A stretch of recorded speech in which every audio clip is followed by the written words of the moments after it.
Туғандар, ассалаумағалейкум. Сіздермен барып кейчі каналы. Бізде дөленің бұл өміршінен көріп жатқан мекендештер, чарбакерлер, амансыздарбы.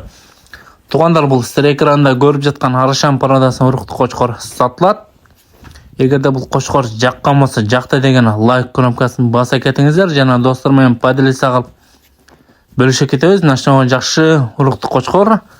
Туғандар, алғашылы бұл қошқордың жашы, линиясы жана бойына келіп тоқталсақ, жашы майға 6 тіш көтеткен, бойын биіктігі 95 см екен, құлағының ұзындығы 20-21 см екен.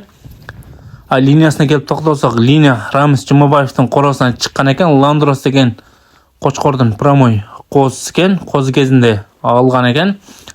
Оған жақшы ұрықты қошқор 2 жыл қойға қойдық дейді.